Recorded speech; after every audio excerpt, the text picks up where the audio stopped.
Hi everyone, my name is Ken Carter. I'm the Charles Howard Candler Professor of Psychology at Oxford College of Emory University. I'm also an alum at Oxford College and Emory College as well.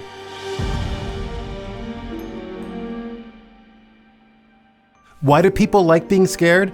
On paper, it actually doesn't make any sense that people would enjoy that terrifying feeling that you get when you're frightened. You know, you've got lots of stuff going on in your body. You sort of set off that fight, flee, or freeze response. And believe it or not, we have whole industries devoted to helping people be frightened.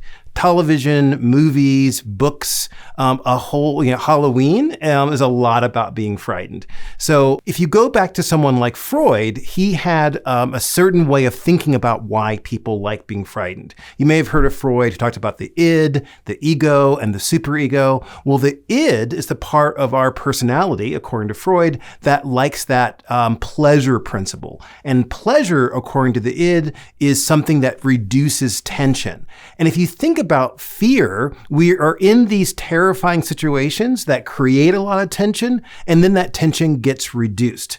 You know, every roller coaster, scary movie, scary story has that build up and then that release. And according to Freud, that tension release is something that is pleasurable for us.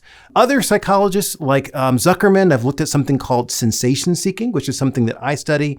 Individuals who are high sensation seekers love chaotic experiences because when they're in those chaotic experiences, they have that same fight, flee response that you expect to have, but they also release a great amount of dopamine. And dopamine is that chemical that's associated with pleasure. And so when they're in those highly chaotic, terrifying environments, they have that surge of adrenaline, but also a good amount of dopamine. But not everybody's like that. I consider myself a chill seeker more than a thrill seeker. So when I'm in those fearful, chaotic environments, I'm not actually producing that much dopamine. I'm just terrified. And so I don't think everyone loves that environment of being frightened, but those that do, according to Zuckerman's research, are doing it because of the dopamine that's released in their system.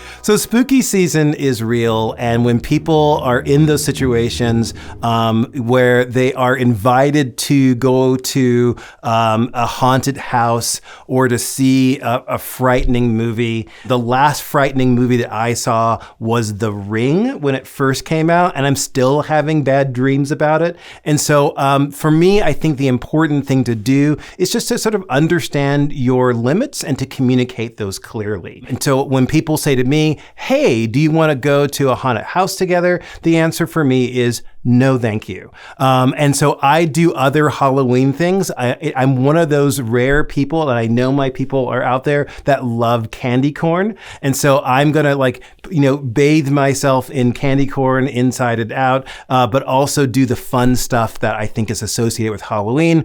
I'm going to stay away from those frightening things because I know I'm not having the same biological reactions as those individuals who love that fear. And so I think just sort of knowing your limits, communicating them, and then have alternatives that are going to be fun for you.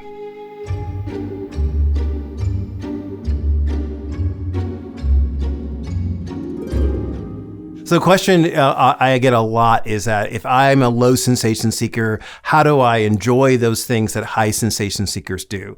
I think you have some things that you might be able to do. The way I explain it to people is that I don't have the hardware to run that software you want me to run. And, you want me to be able to have the same thrilling experience that you're going to have when you are on a roller coaster. And so a high sensation seeker, when they're on a roller coaster or skydiving or seeing a scary movie, have this really beautiful combination of more energy and tons of dopamine.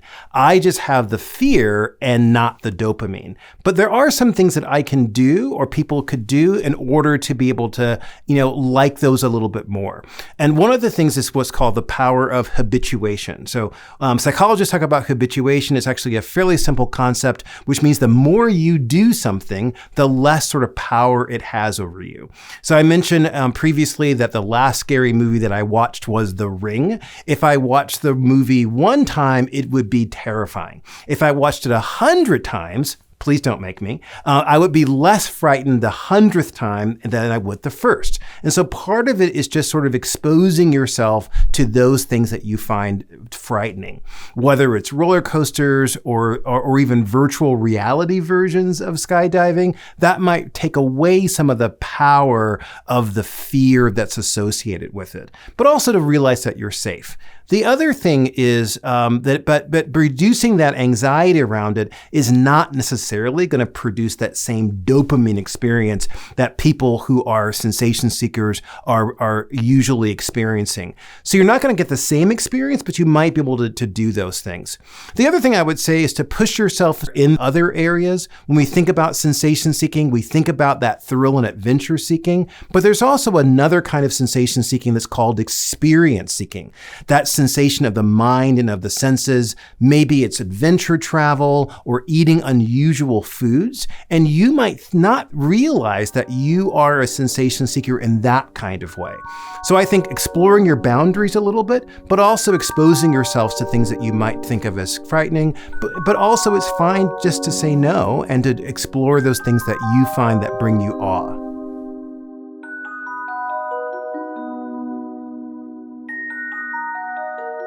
One of the questions I get asked a lot is what are the components? Is there any kind of evolutionary advantage to being a high and a low sensation seeker? And the answer is yes, there are definitely advantages. We need those high sensation seekers. It's not just sort of what they do, it's sort of who they are in terms of their personality. And we need them when, bad things happen to help us to be able to navigate through terrifying situations. You're going to want a high sensation seeker near you in a big emergency because they're going to balance out that fear that most people are feeling and know exactly what to do to help you in those situations.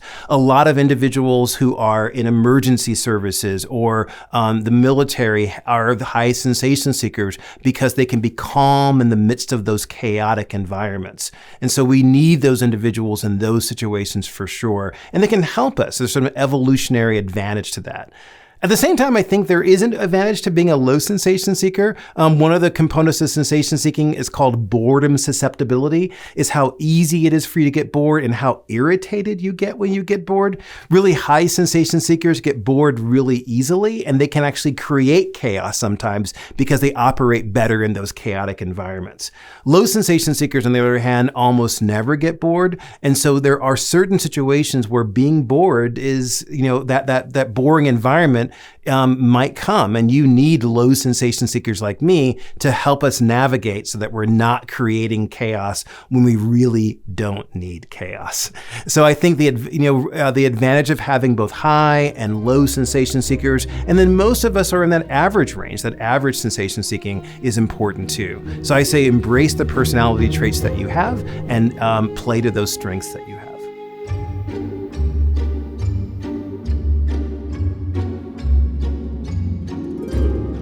Your sensation-seeking personality trait sort of defines who you are as a person. Typically, when we think about high sensation seekers, we think about the things that they do, bungee jumping, eating unusual foods, those kinds of things. But I was researching to write my book about sensation seeking. I discovered it actually influences so many areas of their lives, whether it's the jokes they like to tell, the relationships they tend to have, the careers they choose. It's a piece of their personality that they take to different areas. And it even influences the kind of foods that they like to eat.